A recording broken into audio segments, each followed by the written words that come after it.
ازاي نتعامل مع التراكمات في الفترة دي من السنة واحنا داخلين اهو على المراجعة النهائية، او في بالفعل ناس بدأت مراجعة؟ هل المتراكم علينا هيفضل متراكم علينا ولا نقدر نقلل منه شوية ونخفف الحمل من على نفسنا؟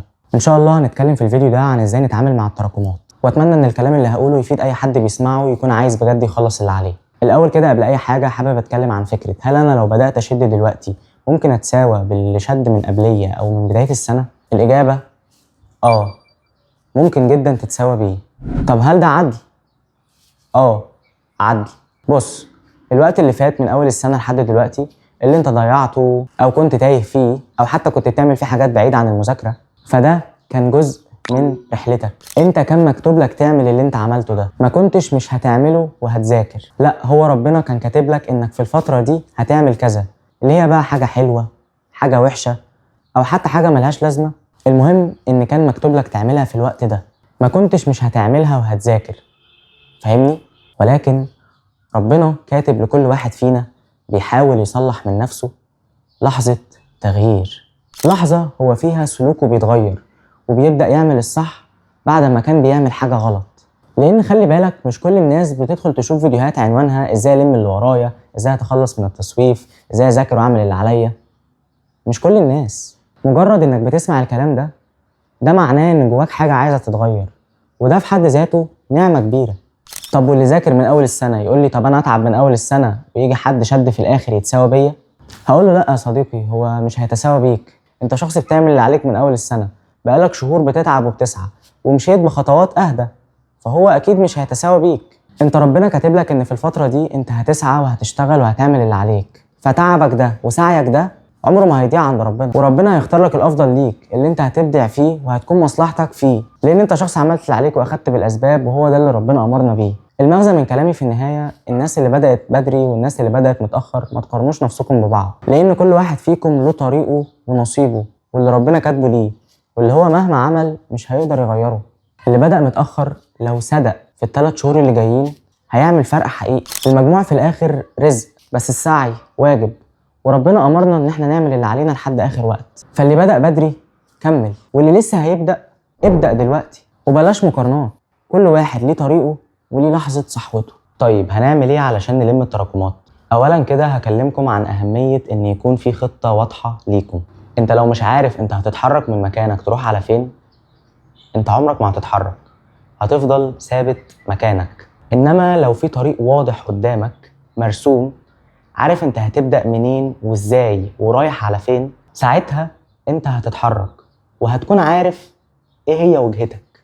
فعشان كده في الفترة اللي احنا فيها دي احنا ما ينفعش نمشي عشوائي، نمشي لما نحب نمشي ونقعد لما نحب نقعد، لا، لازم يكون في طريق واضح. وهنا الكلام ينقلنا عن اول خطوة عايز اتكلم عنها عشان نقدر نلم التراكمات، وهي حط لنفسك خطة، ولكن بين قوسين ابدأ قبل ما تحط الخطة، مش تحط الخطة بعدين تبدأ. لو اتفرجتوا على الفيديو اللي فات كنت بقول ان لما بيكون ورايا تراكمات وحاسس نفسي تايه ومش هقدر اعمل معاها حاجة، ما بحطش لنفسي جدول اخلصها فيه او اخلص اجزاء منها، مش لازم اخلصها كلها، الا لما اذاكر شوية بسيطة الاول عشان احس بالانجاز واقتنع ان انا اقدر اعمل حاجة مع التراكمات اللي عندي دي. بعد كده اروح احط لنفسي جدول امشي بيه باقي الفترة اللي جاية والم بيه اللي عليا من تراكمات. فده اللي انا عايزك تعمله. ابدأ الاول، وبعد ما تخلص شوية مذاكرة حط لنفسك الجدول بمواعيد نومك ومواعيد صحيانك ومواعيد دروسك ونظام حياتك. وخليني اقول لك حاجة، محدش هيعمل لك جدول مذاكرة احسن منك، لان انت اكتر واحد عارف نفسك وعارف طريقتك وعارف يومك بيمشي ازاي، وعارف نفسك امتى بتكون مركز وامتى بتكون خملان شوية، امتى بتقدر تذاكر بتركيز وامتى بتتشتت، امتى بتحس ان انت مركز جامد وما عندكش مشكلة في اي حاجة، وامتى بتحس ان انت لا انا مش قادر اذاكر. فانت احسن واحد هيحط لنفسه جدول، ولكن انت محتاج قبل ما تحط الجدول ده تكون بس حاسس بشعور كويس، فعشان كده حاول تذاكر شوية قبليه. ولكن انت طبعا ممكن تستفيد من جداول تانية تاخد منها افكار، والافكار اللي هتاخدها دي تطبقها على نفسك، مفيش مشكلة، ولكن مش شرط تطبقها بالحرف، انت بس بتاخد منها افكار. ولو حد حابب ان اعمل جدول مذاكرة لاي مادة ممكن يقول لي او يكتب تحت في الكومنتات. تاني خطوة، اللي قدامك اهم من اللي فات. ببساطة هديكم مثال يوضح الفكرة. لو في حد بقاله 10 سنين ما بيصليش مثلا وحس انه غلطان وعايز يرجع يصلي، لما يجي يعمل كده هيعمل ايه؟ هيشوف ايه الفرض اللي هو في الوقت بتاعه دلوقتي وهيروح يصليه. يعني مثلا هو قرر ان هو هيرجع يصلي واحنا في وقت عصر، فهو هيروح يصلي العصر بتاع دلوقتي، مش هيرجع يقلب في القديم ويشوف هو ما صلاش كام عصر في الايام اللي فاتت. لا، هو هيصلي العصر بتاع دلوقتي، وبعد ما يخلصه هيبدأ يفكر بقى في الصلوات اللي فاتته. ولكن هو دلوقتي في وقت عصر، والعصر بتاع النهارده هو ما صلىهوش، فالاول هيروح يخش يتوضى ويصليه. هو صلى العصر خلاص، بعد ما خلص صلاة العصر بتاعت دلوقتي هيبدأ يفكر بقى ان هو ما صلاش عصر مثلا امبارح او اول امبارح او السنة اللي فاتت، دي هيصلي عصر كمان. هو عمل ايه هنا؟ خلص اللي عليه الاول، بعد كده شاف من اللي فات. تمام؟ نفس الفكرة بقى، انت محتاج تخلص اللي قدامك دلوقتي، محتاج تمشي مع اللي ماشيين دلوقتي. لو قلنا مثلا في الكيمياء الناس دلوقتي او المستر بتاعك ماشي في العضوية، يبقى انت مادام قررت تنهي التراكمات اللي عليك لازم ما يتحطش عليها تراكمات جديدة، لازم تكون ماشي في الجديد اول باول، ما بتراكمش فيه وبتخلصه اول باول لحد ما تيجي المراجعة. وبعد ما تخلص الجديد تبدأ تاخد جزء بسيط من اللي كان متراكم عليك بس. لو التزمت بالموضوع ده في كل المواد وعملت جدول وخطة زي ما قلت لك، صدقني التراكمات اللي هتدخل بيها المراجعة النهائية هتكون أقل كتير من دلوقتي، وكمان مش هتكون مراكم الجديد. فأنت كده بجد هتبقى داخل المراجعة النهائية واقف على أرض صلبة، وهتبقى عملت في نفسك حاجة كويسة جدا. وحتى لو انت الدنيا معاك صعبة شوية ومراكم كتير جدا، حجم التراكمات اللي هتخش بيه المراجعة النهائية لو هو مثلا 100%، لو بقى 80، لو بقى 70، لو بقى 60، ده هيكون افضل بكتير قوي من ان هو يفضل زي ما هو والمراجعه النهائيه تيجي عليك وهو زي ما هو. لو قدرت تعمل اي حاجه دلوقتي لحد المراجعه ده هيفيدك في المراجعه. ولو بتسمع الفيديو ده متاخر فان شاء الله برضو خير يعني، بس انا بقول لك ان بجد لو بتسمع الفيديو ده بدري ابدا اعمل كده وادخل المراجعه النهائيه وانت اللي متراكم عليك اقل من اللي متراكم عليك دلوقتي. ما تسيبوش وخد الجديد، مش تاخره، وذاكره اول باول. صدقني هتيجي كمان شهرين وانت خلاص امتحانات قريبه منك، انت مخلص كل حاجه اصلا، انت ما عليكش تراكمات. الموضوع مش سهل يا جماعه ومحتاج مجهود زياده اكيد، بس انا متاكد ان اي حد بجد عايز يعمل كده فربنا هيقدره باذن الله. تالت خطوه هي احسبها انجازات مش ساعات. يعني ايه الكلام ده؟ كنت زمان لما باجي احط لنفسي تارجت مذاكره كنت بحط لنفسي عدد معين من الساعات اذاكر فيه الماده. يعني مثلا كنت بقول انا عايز اذاكر الفيزياء لمده 2 ساعتين. لما كنت بعمل كده كنت بقعد اركز على الوقت فاضل قد ايه، مش انا بعمل ايه او بخلص ايه. انا قاعد بذاكر الفيزياء، انا بذاكرها بس لحد ما الساعتين يخلصوا. ودي بصراحه ما كانتش طريقه كويسه خالص، لان هو كده كده الساعتين هيخلصوا كده كده ان عشنا يعني. فاني اربط مذاكرتي بوقت ده هيخلي تحصيلي قليل جدا، وممكن جدا الساعتين يخلصوا وخلاص خلصوا وانا كده المفروض ان انا خلصت مذاكره فيزياء وهبدا بقى اخش اذاكر ماده تانية. انا خلصت مذاكره الفيزياء بس انا ما عملتش حاجه في الفيزياء، انا مش كنت قاعد مش مركز، كنت مستني الساعتين يخلصوا، ما كانش في حاجه واضحه انا عايز اخلصها في الماده دي علشان ابدا اخش في الماده اللي بعديها. فبالتالي اليوم خلص عليا لان انا مش هذاكر فيزياء تاني النهارده. خلاص الساعتين اللي انا كنت محددهم للفيزياء انا خلصتهم، اليوم عدى عليا خلاص وانا الفيزياء محلي سر، يعتبر ما اتحركتش فيها حاجه او اتحركت فيها حركه بسيطه جدا، مش وصلت لمرحله ان انا خلصت فيها حاجه حلوه النهارده. ده كله ليه؟ لان انا كنت مركز على الوقت، مش كنت مركز على هخلص ايه في الفيزياء. ولكن لما بدات اربط مذاكرتي باهداف، يعني مثلا احدد لنفسي اني هذاكر الدرس الاول في الفيزياء الحديثه وهحل كل اسئلته من مذكره المستر، فانا كده في شيء واضح انا بتحرك عشان اوصل له. مش مهم بقى اوصل له في ساعه، في ساعتين، في 4، في اليوم كله، المهم ان انا اخلص اللي انا قلت عليه. ده بيعلي انتاجيتي جامد. بس لما باجي اعمل كده بحط لنفسي مهمه على قد الوقت اللي معايا للماده دي وعلى قد قدراتي برضه، مش بشيل نفسي فوق طاقتها وبفتكر ان انا اقدر اخلص حاجات بتخلص في ساعات طويله في ساعة أو ساعتين. لا، بحاول أحسبها بالويم كده وأكون منطقي. فخلوا بالكم وأنتوا بتحددوا لنفسكم اللي المفروض تعملوه. رابع خطوة، ما تقفش عند الغلطة، عدل وكمل. يعني إيه؟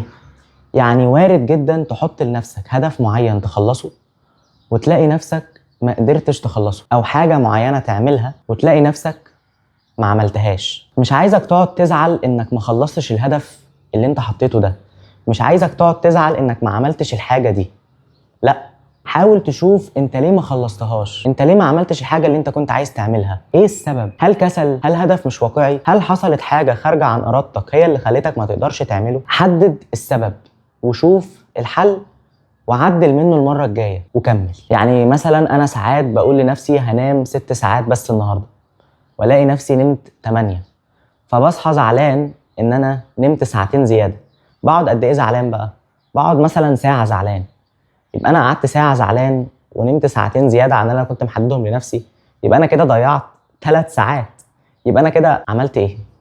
استفدت ايه لما وقفت عند الغلطه؟ ضيعت ساعه زياده. كنت المفروض اقول لنفسي انا جسمي محتاج راحه، فبدل ما احدد لنفسي 6 ساعات نوم، لا، المره الجايه هبقى احدد لنفسي 8 ساعات نوم وبس واكمل. مش هقعد ساعه ازعل ان انا ضيعت ساعتين زياده في النوم مثلا. فمن الاخر ما تحاسبوش نفسكم على الغلطه وتقعدوا تزعلوا عليها وتضيعوا وقت زيادة. خامس خطوة، كل ما تلتزم كافئ نفسك. طبعا هو الكلية والمجموع وفرحة عيلتنا هي الحاجة اللي بنتعب علشانها، وهي أكتر حاجة تفرق معانا، ولكن هي بعيدة شوية، مكافأة بعيدة نوعا ما، فعشان كده هي مش بتحفزنا على طول. دايما لازم يكون في الطريق مكافآت ليك على التزامك ومجهودك، ده اللي هيدي للرحلة طعم.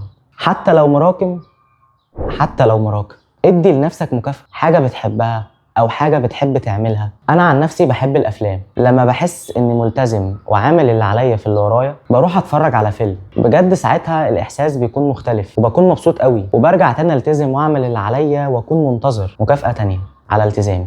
ولما بيكون الوقت مزنق معايا قوي ومفيش مجال خالص ان انا اروح اتفرج على فيلم، مثلا الفيلم بياخد ساعتين، فانا الوقت مزنق معايا مش هقدر اكافئ نفسي بساعتين مثلا وانا في ليالي امتحاناتي.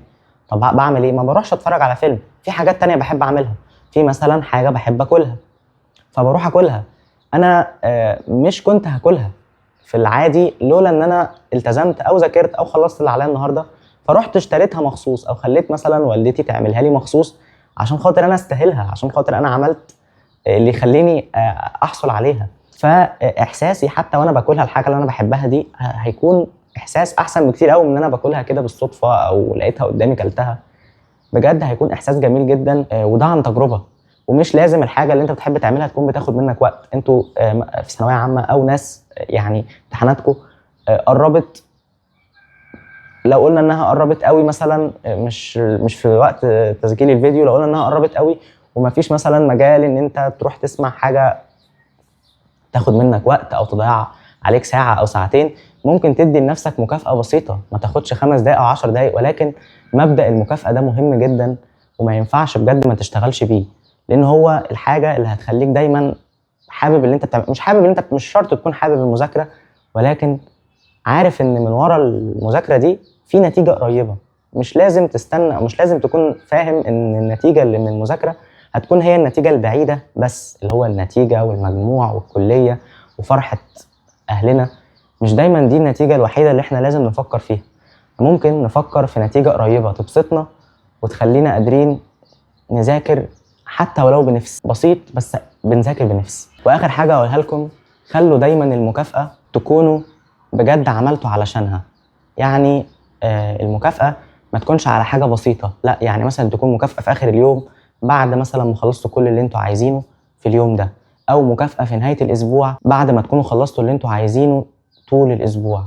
خلوا دايما المكافأة تكون تستحق، مش أي حاجة وخلاص، يعني ده وجب التنويه مش أكتر. دول كده كانوا 5 خطوات أنا بمشي عليهم لما بكون عايز ألم التراكمات اللي عليا. أتمنى يكون الكلام اللي أنا قلته في الفيديو ده يعني فاد أي حد سمعه، وأتمنى تجربوا الخطوات دي وبإذن الله تكون كويسة، وبإذن الله تنفع معاكم حتى ولو مش كلهم، ولكن تنفع معاكم أي خطوة فيهم بإذن الله.